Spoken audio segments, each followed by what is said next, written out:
Hello, എൻ്റെ പേര് സന്ധ്യ. ഞാൻ ഈ ചാനലിൽ എളുപ്പത്തിൽ വേഗത്തിൽ ചെയ്യാവുന്ന ഇന്ത്യൻ റെസിപ്പീസാണ് ചെയ്യുന്നത്. അപ്പോൾ ഇന്ന് നമ്മൾ ട്രൈ ചെയ്യാൻ പോകുന്ന റെസിപ്പി ഊണിനൊക്കെ കൂട്ടാവുന്ന ഒരു കറിയാണ്. ഇതിൻ്റെ പേര് കീരൈ കടയൽ അല്ലെങ്കിൽ കീരൈ മസിയൽ. ഇതൊരു തമിഴ്നാട് സ്റ്റൈൽ റെസിപ്പിയാണ്. ഇതിൽ നമ്മൾ ഉപയോഗിക്കാൻ പോകുന്നത് ചീരയാണ്. കീര എന്ന് പറഞ്ഞാൽ ചീര. ഇതിനാവശ്യമുള്ള സാധനങ്ങളുടെ ലിസ്റ്റ് ഡിസ്ക്രിപ്ഷൻ ബോക്സിൽ കൊടുത്തിട്ടുണ്ട്.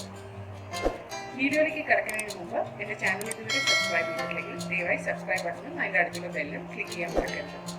വീഡിയോ ഇഷ്ടപ്പെട്ടാൽ ലൈക്ക്, ഷെയർ, കമൻറ്റ്. ഈ ഡിഷിന് ആവശ്യമുള്ള സാധനങ്ങൾ പറയാം. ഞാൻ ഇന്നിവിടെ ഉപയോഗിക്കുന്നത് പാലക്കാണ്.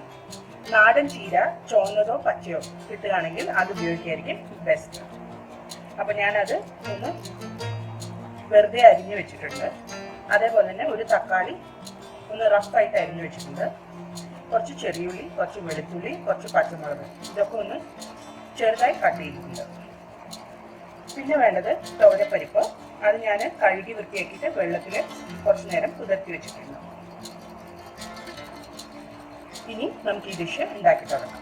അപ്പോൾ ആദ്യം ചെയ്യേണ്ടതെന്ന് പറഞ്ഞാൽ ഒരു കുക്കറിലേക്ക് പരിപ്പ് ആഡ് ചെയ്തിട്ടുണ്ട്. അതിലേക്ക് ഒരു 1/4 ടീസ്പൂൺ മഞ്ഞൾപ്പൊടി ആഡ് ചെയ്തിട്ടുണ്ട്. ഇനി നമ്മളിവിടെ കട്ട് ചെയ്ത് വെച്ച ചെറിയുള്ളി, വെളുത്തുള്ളി, പച്ചമുളക്, ഒരു തക്കാളി, പിന്നെ പാലക്ക്. നിങ്ങൾ ചീര ഉപയോഗിക്കുന്നതെന്ന് വെച്ചാൽ ചീര. ഇത്രയും പ്രഷർ പാനിലേക്ക് ആഡ് ചെയ്യാം. ഇനി ഇത് കുക്ക് ചെയ്യാൻ ആവശ്യമുള്ള ഉപ്പ് ചേർക്കാം. ഉപ്പ് ചേർക്കുമ്പോൾ കുറച്ച് ചേർത്താൽ മതി. എന്താ വെച്ചാൽ ചീര വെന്ത് കഴിയുമ്പോൾ ഇതിൻ്റെ പകുതി അളവേ ഉണ്ടാവുള്ളൂ. അപ്പോൾ ഉപ്പ് നോക്കി ചേർക്കാം. ഉപ്പ് ചേർത്തിട്ടുണ്ട്. ഇനി നമുക്ക് ഇതിലേക്ക് കുറച്ച് പുളി ചേർക്കാം.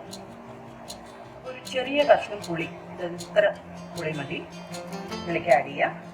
ഇനി ഇതിലേക്ക് കുറച്ച് വെള്ളം ആഡ് ചെയ്യണം. അപ്പോൾ പാലക്കിൽ വെള്ളത്തിൻ്റെ അംശം അധികമാണ്, അതുകൊണ്ട് കുറച്ച് വെള്ളം ഒഴിച്ചാൽ.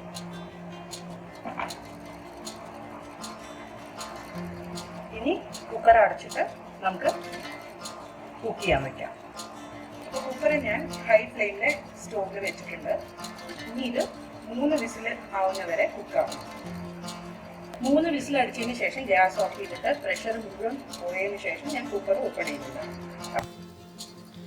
ഞാനൊരു ഹാൻഡ് ബ്ലെൻഡർ ഉപയോഗിച്ചിട്ടാണ് ഇന്നിവിടെ ഇത് കടയാൻ പോകുന്നത്, അല്ലെങ്കിൽ മാഷ് ചെയ്യാൻ പോകുന്നത്. നിങ്ങൾക്ക് വേണമെങ്കിൽ ഒരു പൊട്ടറ്റോ മാഷറോ അല്ലെങ്കിൽ ഒരു സ്പൂണ് വെച്ചിട്ട് ഇത് കടഞ്ഞെടുക്കാവുന്നേ ഉള്ളൂ. അല്ലെങ്കിൽ നമ്മൾ തൈര് കലക്കാൻ ഉപയോഗിക്കുന്ന കോലുണ്ടല്ലോ, അത് വെച്ചിട്ടും ഇതൊന്ന് കടഞ്ഞെടുക്കാം.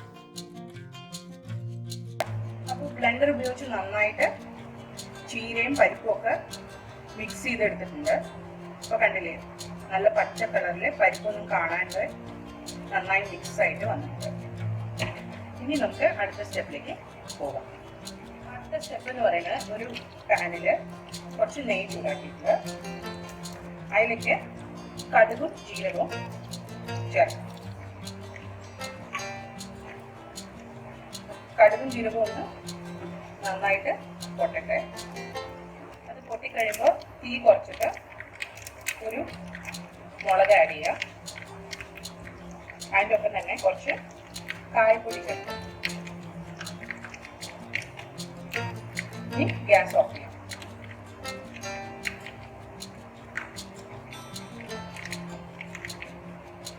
ഇത് അടുത്തുനിന്ന് മാറ്റിയിട്ട് ചീര തിരിച്ചടുത്ത് വയ്ക്കാം. എന്നിട്ട് ഈ വറുത്തത് ഇതിൻ്റെ മുകളിൽ കൂടെ ഒഴിക്കാം.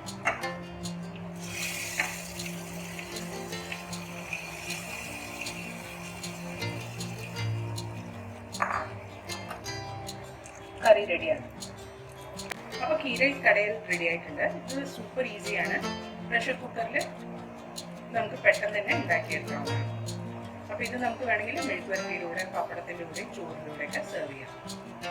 ഈ റെസിപ്പി നിങ്ങൾക്ക് ഇഷ്ടപ്പെട്ടു എന്ന് വിചാരിക്കണം. ഇഷ്ടപ്പെട്ടെങ്കിൽ ലൈക്ക്, ഷെയർ, കമൻറ്റ് ചെയ്യാൻ മറക്കരുത്. അടുത്ത പ്രാവശ്യം ഒരു പുതിയ റെസിപ്പിയുമായി വരുന്നവരെ ബൈ.